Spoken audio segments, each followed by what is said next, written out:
Hello guys, and welcome to Supreme Ruler 2030. We just finished up the Germany campaign of this game last week, and now we will be taking on a new campaign. We will be playing Russia. The premise of this campaign is, according to the devs, after the failed invasion of Ukraine, so we have a decision, Russia faced significant repercussions. We were compelled to retreat, we being Russia, and now shoulder the responsibility of rebuilding our nation. These events have cast a shadow of shame upon our beloved motherland, and it is our unwavering duty to restore her honor. Through resolute actions, our aim is to reclaim the lost territories and rebuild Russia into a formidable and cohesive force. Our vision is to honor the legacy of the Soviet Union and emerge as a triumphant symbol of resilience and unity. You know, I love it because this is exactly like the sandbox everyone always played of the USSR in SRU, or of Russia in general. But I love how it's always a homage to the USSR and never to Tsarist Russia, or anything more long-lasting, but still it's fine. We beat Germany. You know, these two were tied in my poll. Now we're playing Russia. Actually, the votes are literally like in order, left to right. So now you know the order of which I'll play the campaigns. Anyway, let's start this bitch up. Immediately upon entering in, we have the good old USSR music from Supreme Ruler Ultimate, and we have a special pop-up about special military operations. Welcome to the Russia campaign. Russia, fueled by the humiliation suffered in the Ukrainian war, refuses to endure further mockery and indignity. The audacity of the world to ridicule us ends now. The Northern Caucasus region has arrogantly severed ties, deluded into thinking they can prosper without us. Inaction risks setting a dangerous precedent, potentially encouraging other oblasts to follow suit. The time has come for Russia to showcase its unrivaled might and reclaim the glorious legacy of the Soviet Union. Why is it always the Soviet Union? Why not Tsarist Russia? That lasted so much longer. The present geopolitical climate favors us, with the United States embroiled in a civil war. Holy shit, what? And China preoccupied with its own affairs. I'm sorry, wait, what? Civil war? Holy crap. I don't remember this being in the beta version. What? Our unwavering objective is to absorb each former Soviet Union state, leaving no room for failure. Again, why Soviet Union? Why not Tsars? I think the Tsars were so much cooler. Is that just me? Anyway, please press accept to indicate that we have your support to move forward. That's a funny thing. Oh my god. This was not in the beta. No fucking way. This was not in the beta. They added this after. Bro, what the fuck? China's there. What did it... I literally already forgot what it said about China. Something about them being sad or something. I don't know. I'm too focused on this part. The United Republic against the United States. Fucking Kamala bitch-ass Harris and Ron DeSantis. What is this? I want to know... What was their logic when they decided these borders? It's not the voter map. It's not the voter map, because this United Republic is smaller than the Republican voter map of states. So I'm very curious what the logic was with this voter map. Especially since it fucking splits the East Coast with everything else, like just right down the center. That's crazy. There's no alliances. NATO does not exist. Ukraine loves us. Belarus loves us. It's not as good as the German start, where I could just make alliances with everybody from the beginning. But it's still cool. The United Republic likes us. I can't see research, so I can't really see how far behind we are. Oh, but wait. I can still see what I have that they don't have. That seems like a little cheat here. I see the United Republic's tech is not nearly as good as the United States. Embroiled in civil war, but they're not actually at war, so there's probably going to be some interesting things happening here. China preoccupied with its own affairs. Okay, that's what they said. Okay, so everything is not necessarily my problem. Now to figure out my strategy. Yo, the way they updated these stats is crazy. So we have the second most fabs in the world. Probably a lot due to air. But the way they updated China in 2023 or 2030 here is crazy.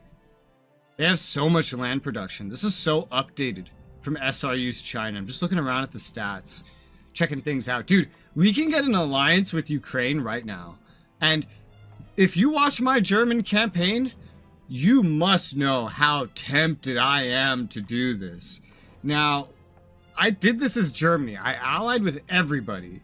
And then I ended up allying with people I had to fight in the campaign. And so that didn't work out very well. And I have a feeling that Russia would have to fight Ukraine. It would make sense, no? But then why would they make it so that I could ally them immediately? Doesn't that seem weird? It seems weird, doesn't it? I'm sure we could do the same thing with Belarus. And I will. Belarus makes sense. Easy ally, done. Moldova. That's another one. Easy ally, done. You know, I don't even care what the consequences are. I did not learn my lesson from the Germany playthrough. We're gonna ally Ukraine. Why? Number one, because I can. From the beginning of the game. Number two, because imagine their troops helping me. They start so strong in this game because they start out with all the foreign military equipment just built up. So I'm gonna do it, even if the game does throw me into war with them eventually. Even if the game one day says you have to hit the declare war button. Good luck with that, by the way, now that you are allied with them. If I'm not supposed to be allied with Ukraine in this playthrough, don't let me do it from the beginning. That's what I have to say. So I'm gonna ally them. I don't think anybody else is going to agree to such like sweeping stuff. Yeah, no. Something I learned in the last playthrough is that my exploit of quote unquote of just dragging the government bar to 0, which I put in my diplomacy tutorials, like, hey, just put it to 0 and you get progress no matter what. That appears to be fixed. I had absolutely no results from that for the entire last playthrough. I'll put espionage spending up. So I'm gonna put it in the middle of the bar and just kind of like leave it there. And we're gonna have to be a little more picky about how we do things. Now, I know from playing in the beta, even though it doesn't tell me just yet what the goal is, that North Caucasus is gonna be the first target. So we're immediately just gonna set to funding insurgency and opposing their government. We're not gonna declare war on them immediately. We actually can build up a little bit more before doing that. I cannot get an alliance with North Korea at the beginning of the game, but I can with Ukraine. It's very weird. Probably good, because South Korea is the strongest force in Asia. That might sound ridiculous, but that is how Supreme Ruler works. But it's a very good target for an ally, I think. Someone that might support me with units, should I get them. So, we will support them, for sure. I don't know about supporting anybody else, really. Especially because I don't know what the end goal of the campaign is now. Especially now that, like, this has changed. What is the point of this? Just to give a good excuse for why America's not in our business? Because Germany's campaign was nice and concise and short. You take over Russia, that's it. What's Russia gonna have to do? In the beta, it was like you take over Europe. Is America involved in this somehow now? Is China involved in this somehow now? I have no idea, but I've gone ahead and set my taxes to max. I've set my social spending to where it roughly needs to be. I gotta lock bitches off from everything. We gotta, yeah, just lock bitches off from everything. The garrison situation's gonna be fun. And I have a lot of looking through designs to do. Oh my god. Looking over these missile designs, I'm gonna go into like the nukes. Oh no, no build queue. Wrong button. I'm just gonna exclude the IRBMs because those are pointless. Not really gonna pick between anything else necessarily. We don't even start with the ability to launch silo nukes anyway. So anything else here really doesn't matter too much. I'm just gonna like let the AI build whatever, because in the German playthrough, I had a lot of trouble getting it to build exactly what I wanted it to build. We shouldn't need naval oil locations as Russia. Let's look at the oil situation. It's gonna get even better as our infrastructure spending makes it get better. There are some oil places maybe worth getting, so I will probably want to at least research it, even if I'm not going to use it. The naval engineer, we have 7 slots for research. We have so many building slots. It's probably going to try to build complete garbage at first, and I'll min-max it to try to get it producing at least some good stuff. But based on how the auto build worked last time and the lack of ability to normally build due to bugs, yeah, we'll see how it goes. As for the world market though, if you watch the German playthrough, you know I ran into a bug where I was unable to purchase from the world market because everything just got deleted. Well, I figured out why that happened thanks to a helpful viewer. I didn't have reservists because I had deployed for all my garrisons to be deployed. And it needs to deploy the units. We saw that happen. It doesn't just put them in your reserves like any other trade with those correct settings. No. It needs to go and be deployed, so it needs reservists. So I now know how to make it work. You just have to make sure you have reservists, otherwise your money and units will be deleted off the face of the earth, and nobody wants that. We are the one that's going to be doing all the fighting in this playthrough. We're not weak little Germany with like 100, 200 land units. We have 2,000 land units. About half of them are already in AA by the looks of it. But we got plenty of AT. We have an okay amount. We have an amazing amount of tanks, most of which seem to be T-72s. We have infantry out the ass. Oh my god, we have so many fucking units. 212 planes of some kind, including helicopters. We are so fucking militarized. Compared to Germany, oh my god, is this what I fucking fought? Is this what I fought in that last campaign? Is this what I fought? Holy shit. We can get alliance with Mongolia, so I will. I will support China, but that might end up being really expensive and I might end up changing my mind. But for now, I will do it. We have a lot of other potential allies in the Middle East as well that we might want to work on, and also Serbia. I don't know what the end goal is going to be. I don't know who to ally when the game might just tell me to attack them. I'm already kind of doing that with Ukraine. The game might tell me, hey, attack Ukraine. Or more likely, I feel like Ukraine would attack Crimea and that would drag me in. But something's probably going to be fucked up. Oh, right. And then we have this. Oh, God. How do I defend this? Maybe that's why Lithuania likes us from the beginning. We'll support Lithuania and try to get an alliance with them. Again, we're going to have to make this a little more limited in our support and opposes, just because now we actually have to pay for it. Whereas usually, I never had to do that. What's the total production amounts for military goods? We produce the second most amount. South Korea. And I doubt South Korea actually comes close. So building more military goods production, probably not going to be necessary, especially because we're not even using any mids. All full-size factories. That's fucking fantastic. We have one mid-size cons factory. Just going to scrap that. We don't need that. Electricity's fine for now. I love that they added ocean power. We discovered this when we tried to record a PvP. By the way, we tried to record a PvP. The multiplayer is broken. Well, actually, we tried to record a co-op, but still. It was having a desync every time we went to war, just like in the beta. I can't fix it, and the devs can't replicate it. So, for all I know, we're never going to get to do multiplayer of this game. So, yeah, there's your bad news. I have a video coming out Wednesday about Galactic Ruler, where I talk about this problem in this game. We have nothing to get rid of there. Are we just positive on everything? Even uranium, bro. Metal ore, coal, oil, wood. Okay, so we have every fucking resource from the beginning. We don't have a single agriculture plant. We don't have a single agriculture plant. We're good on everything. We do not need to be making this much rubber. This is ridiculous. How much are we actually using? Like, this is dumb.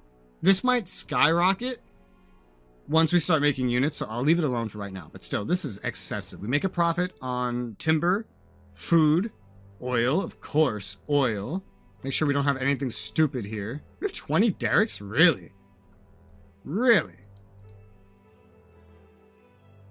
All up here. Okay. 143 gas fields is fucking ridiculous. In an area where there's no fucking supply, might I add. If I did one of my little supply fields, it's so hard to see it on this map. If I did one of my big supply fields from SRU, dude, we could make so much from this. I don't want to over-invest into a fucking Russia campaign playthrough. I'd rather do that with a sandbox. No composite ore or anything. Good. I just wanted to make sure we didn't have a bunch of stupid facilities that we didn't need. I guess in the latest update, BattleGo decided to add a new feature. It seems that they decided to remove the thing telling you when a design is from because it seems they decided to abandon their like year 115, for example, to represent 2015, because now I have to hover over it to see the year 2015, but here on the actual spec sheet, it doesn't exist anymore. I don't know why. I think that's really stupid, but here we are. Going over all my tech and whatnot is going to take a lot of effort. We're not going to try to modernize or anything. We're just going to keep our massive amounts of units. I'm going to exclude anything that's like remotely old, which now I have to look through here to figure that out. This WPB Anders is actually pretty good. I had already set, because it sounded like a good idea, the T-15 Armada IFV in, because it sounded like a good idea. It's from year 2020. WPB's from 2019. The stats are similar, but I think the Armadas is still better overall. So I think that will end up being like my next one that I use. The BMD-3 is so old. Exclude that. So yeah, I'll research the T-15 Armada. You can guess, if you've watched my playing of Russia in Supreme Ruler Ultimate, exactly what I'm going to do with the tanks. M113s, what the fuck? BTRs. Oh, so many things to sort through. I'm going to cut most of this out, but tanks, what do you think I'm going to pick? Probably the T-14 Armada, because its representation in video games is just like amazing. What's this Black Eagle? That's old. Yeah, we're going to just only pump out T-14 Armadas. 100%. There's nothing better to research right now anyway. So that's what we're going to do for that. I'll get back to you when we're talking about something new. I have a lot of button pressing to do to get the results that I want. As for recon, I seem to start the game with a recon that's just super new, year 2029, so 1 year before the start date. And it seems better than anything I can research and anything else that I have. So that's what I'm going to pick out. It's going to be the RFV Lookout as my main recon. All my anti-tank is old. I believe the newest is from 2001. So I went ahead and threw the 2S30 anti-tank in there as a bit of a modern replacement. Don't believe there's any particularly new handheld ones. And honestly, those don't tend to be very useful when you're playing a nation this massive anyway. You tend to want mobility because as a nation this massive, you have the benefit of being able to cover a front line. At least that's how it's always worked in SRU. Look at how old some of this crap is, bro. Some of this stuff, some of this handheld stuff is new, but I'm probably not going to make any of it. Probably just going to go fully mechanized, which in real life is dumb. In slow mode of this game, it may be dumb, but I have 20 times the army size I had as Germany, so I don't know why I would need to be that precise. My arty is just so all over the fucking place, bro. We have some fucking, like, MLR, but whatever these are, and they can shoot super far and deal good damage. This is from, like, 2002. There's a much newer variant that can shoot even farther with similar damage. And then we have like mortars that are much closer range. We have like direct fire things with like similar damage, more reasonable range. Similar price is the weirdest thing. Would I not just want as much range as possible then? If I have similar prices, there aren't units like this in SRU. This one has, okay, this one's better. This one has shorter range, but it's half the price. But still. Why would I want that over the one that can just shoot forever the fuck away? Maybe it could be useful. I don't know, but I'm probably going to cut a lot of this stuff out of here and monitor this very closely. I think anti-air will be a lot simpler to figure out. I don't care if it's fast. It's anti-air. It doesn't need to be fast, especially not in Europe. So I put in the Buck M3 SA27. Its stats are pretty decent, especially at hitting higher flying targets. Our best thing otherwise is, I mean, there's some decent things here. This 2001 S300 thing, we got 225 ranges, 996, 64 M to make. It's twice the price, 985. Okay, this is more effective. Shorter range, but more effective on mid-air targets. I think I'll research this anyway, But I'm definitely not putting this anywhere. I'm not putting that away. That's definitely staying an option. I'll probably keep this for now as well and just see how the AI interacts with it. But this appears to be what I'm researching right now is going to end up replacing. So that would be good. There's also this mobile ones. 500!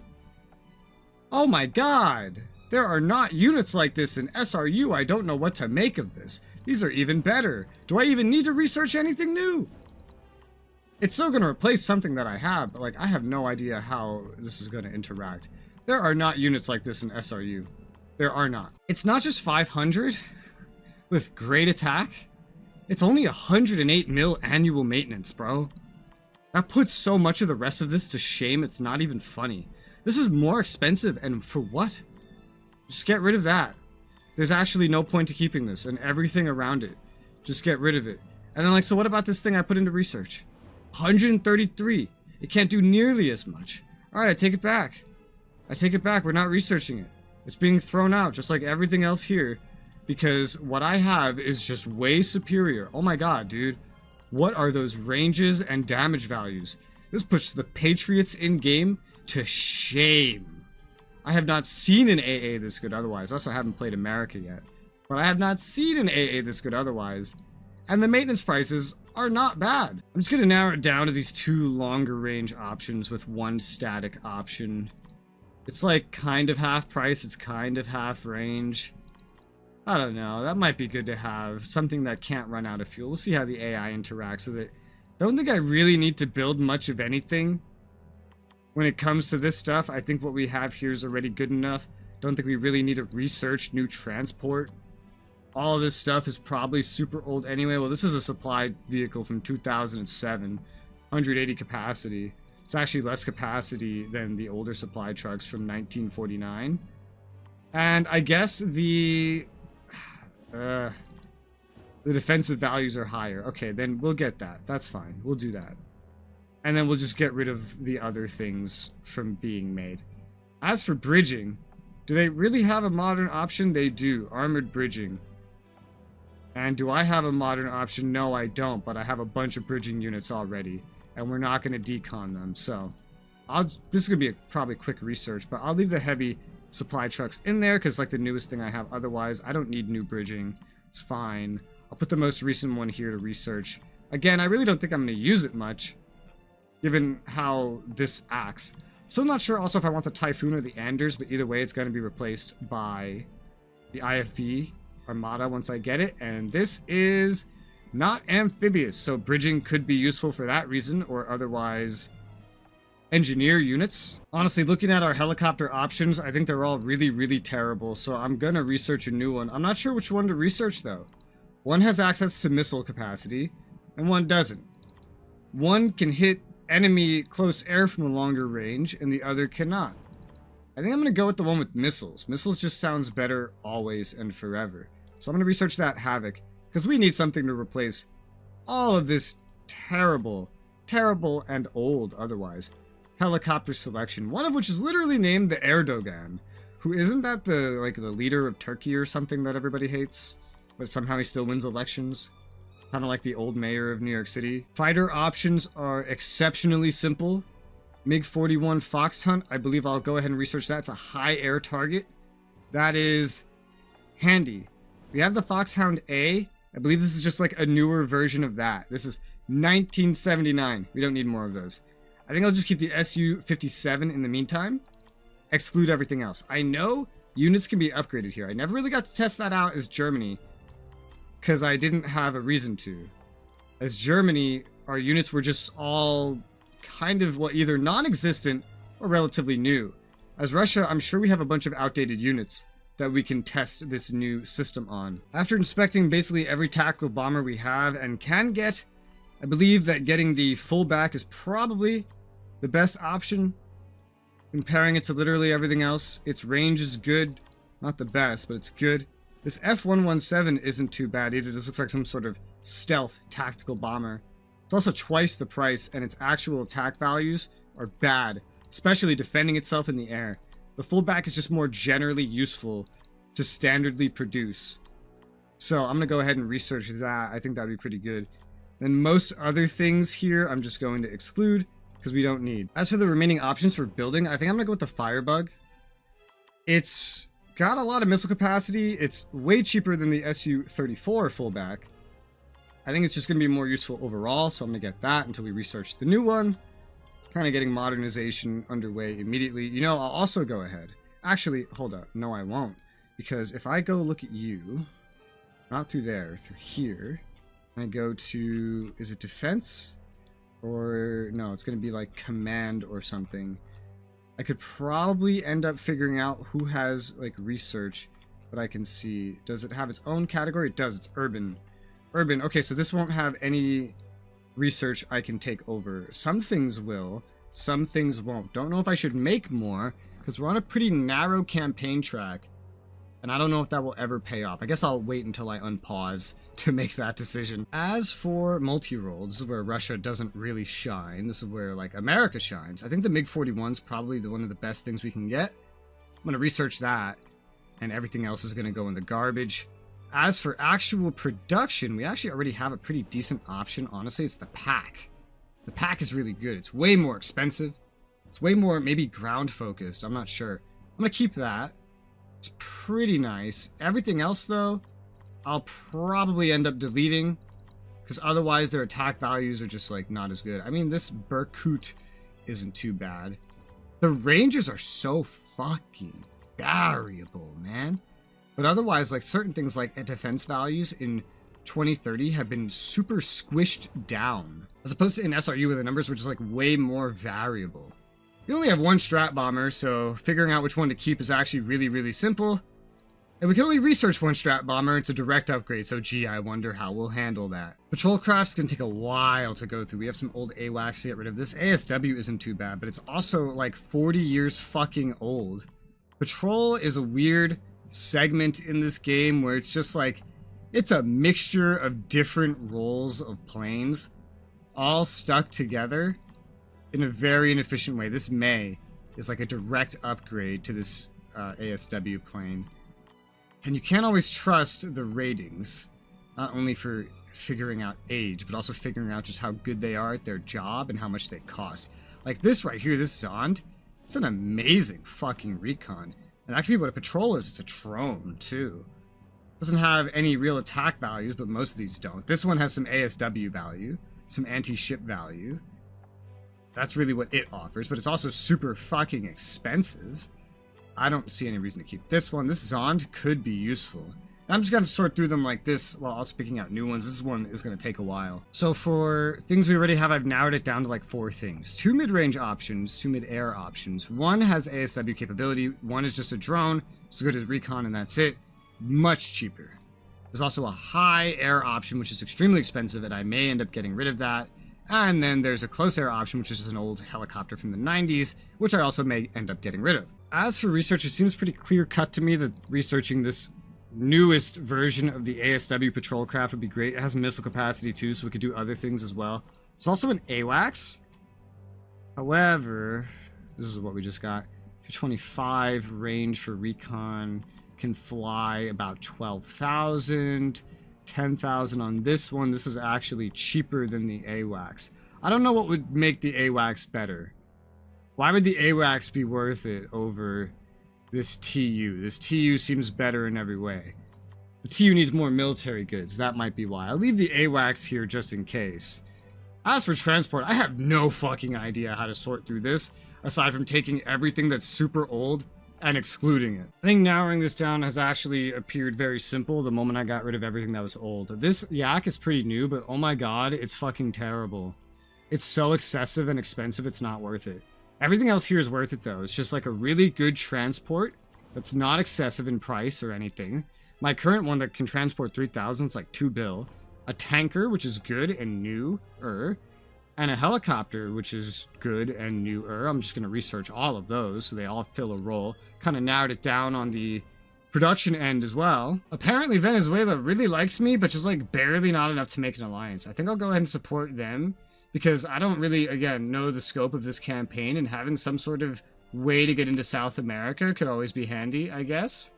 India really likes me to the point where they'll make an alliance. The thing is, India and China always end up at war in this.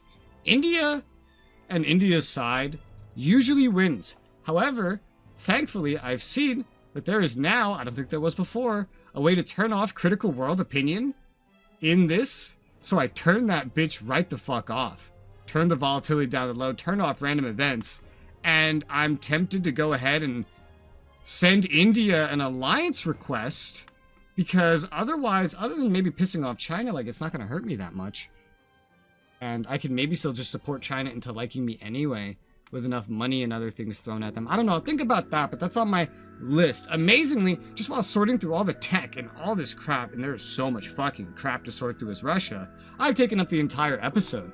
We have only unpaused for 26 minutes in game time, apparently. Look, let's give it a... No, we just like doubled the time. Amazing, incredible gameplay. We have to do the setup though. So I don't really know what the plan is or the strategy. I just know we have to take the North Caucasus, and then I don't really know where it goes from there. However, that does appear to be a good place to call it for today.